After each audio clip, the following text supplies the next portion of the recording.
नमस्कार। आज हम एक बहुत ही शानदार सफर पर निकलने वाले हैं। एक ऐसी कहानी जो बताती है कि कैसे राजाओं की वो महान भूमि जिसे हम राजपूताना कहते थे, आज का हमारा राजस्थान बना। ये सिर्फ नक्शे पर लकीरें खींचने की कहानी नहीं है, बल्कि सदियों पुरानी रियासतों, नई उम्मीदों और एक राष्ट्र के जन्म की कहानी है। तो चलिए देखते हैं कि हमारा ये सफर हमें कहां-कहां ले जाएगा। हम शुरू करेंगे राजपूताना की वीर गाथाओं से, फिर देखेंगे कि इसे एक करने में क्या-क्या मुश्किलें आईं। उन नई आवाजों को सुनेंगे जो बदलाव चाहती थीं। एक राज्य को गढ़ने की पूरी प्रक्रिया को समझेंगे और आखिर में आधुनिक राजस्थान के जन्म का जश्न मनाएंगे। अच्छा, तो चलिए शुरू करते हैं। देखिए, जब भी राजपूताना का नाम आता है ना, तो आंखों के सामने क्या आता है? बड़े बड़े किले, महान योद्धा, शौर्य की वो कहानियां जो हमने सुनी है ना? ये एक ऐसी जमीन की छवि है जिसे इतिहास और किंवदंतियों ने मिलकर बनाया है। और इस छवि को बनाने में जेम्स टॉड जैसे इतिहासकारों का बहुत बड़ा हाथ रहा। उनकी किताबों को पढ़कर ऐसा लगता है मानो हम उसी दौर में पहुंच गए हैं, जहां सम्मान और वफादारी ही सबसे बड़ी चीज थी और युद्ध जिंदगी का एक हिस्सा था। तो सवाल यह है कि ये राजपूताना आखिर था क्या? देखिए, ये कोई एक देश नहीं था, बल्कि ये राजपूतों की कई रियासतों का एक कलेक्शन, एक समूह था। हर रियासत की अपनी अलग पहचान, अपना अलग राजा, अपना अलग इतिहास। आप जरा इस पर नजर डालिए। ये हैं वो बड़े खिलाड़ी जिन्होंने राजपूताना की कहानी लिखी। मेवाड़ के सिसोदिया, जो कभी झुके नहीं। मारवाड़ के राठौड़, जिन्होंने जोधपुर जैसा शानदार शहर बसाया। अजमेर के चौहान, जो आक्रमणकारियों के सामने दीवार बनकर खड़े हो गए। और आमेर के कछवाहा, जो कमाल के निर्माता थे। इन्हीं सबने मिलकर राजपूताना को वो रूप दिया जिसे हम आज याद करते हैं। लेकिन इतिहास की ये जो रोमांटिक तस्वीर है ना, 1947 में इसके सामने एक बहुत बड़ी चुनौती आ खड़ी हुई। भारत तो आज़ाद हो गया, लेकिन राजपूताना की ये जमीन एक नहीं थी। ये तो कई टुकड़ों में बटी हुई थी। मतलब यहां कोई एक सेंट्रल पावर नहीं थी। ये एक पहेली की तरह था, जिसके सारे टुकड़े बिखरे हुए थे और हर टुकड़े का अपना एक राजा, अपना एक मालिक था।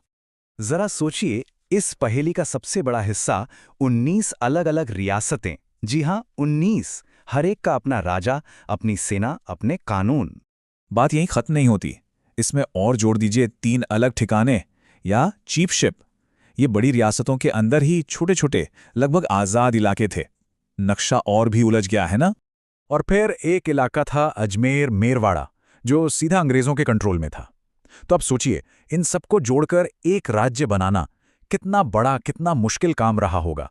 यही तो सबसे बड़ा सवाल था।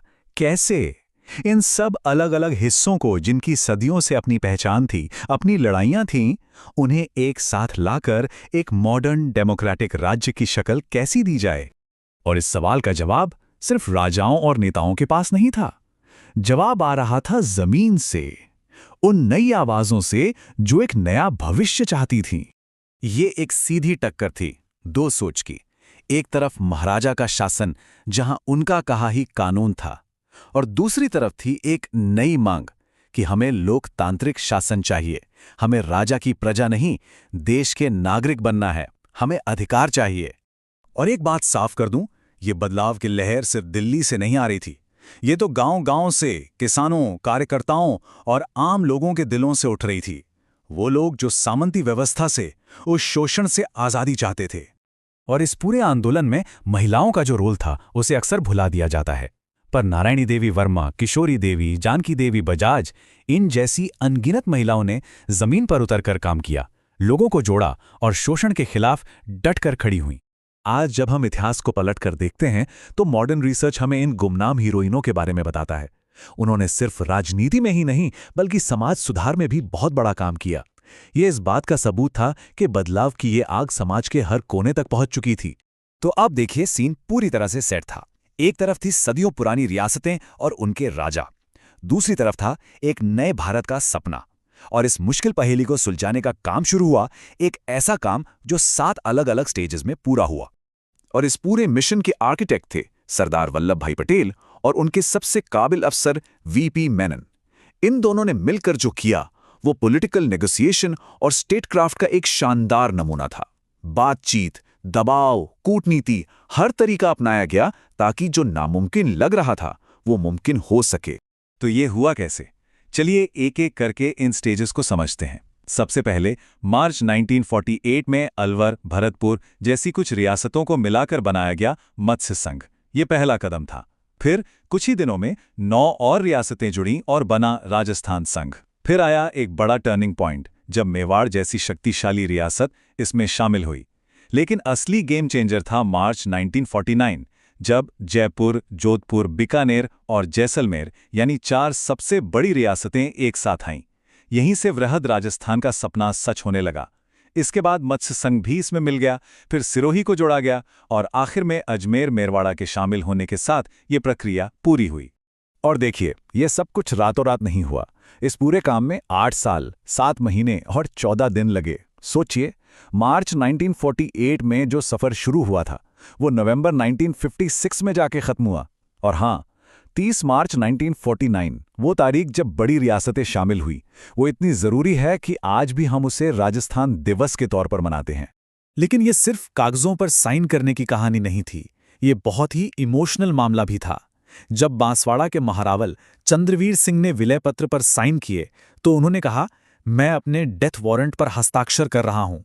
ये शब्द उन सभी राजाओं का दर्द बयां करते हैं जो अपनी सदियों पुरानी विरासत, अपनी सत्ता एक नए भारत के लिए छोड़ रहे थे। उनके लिए ये वाकई एक युग का अंत था। और जैसा कि होता है, एक युग के अंत के साथ ही एक नए युग की शुरुआत होती है। उस बिखरे हुए साम्राज्य की राख से एक नए, मजबूत और एक राजस्थान ने जन्म लिया। 1 नवंबर 1956 ये वो ऐतिहासिक दिन है जब वो 7 चरणों की लंबी और मुश्किल प्रक्रिया आखिरकार पूरी हुई और हमारे सामने वो आधुनिक राजस्थान आया जिसे हम आज जानते और पहचानते हैं। तो आखिर में ये कहानी हमें सिखाती क्या है? एक ऐसी जमीन जो कभी आपस में लड़ने वाले राज्यों में बटी थी, वो एक हो गई। राजस्थान की ये यात्रा हमें सिखाती है कि अलग अलग पहचान और इतिहास होने के बावजूद एक कॉमन फ्यूचर के लिए साथ आना मुमकिन है। ये इस बात का एक पावरफुल रिमाइंडर है कि एकता विरासत में नहीं मिलती, उसे बनाना पड़ता है, मेहनत से, बातचीत से और एक बड़े विजन के साथ।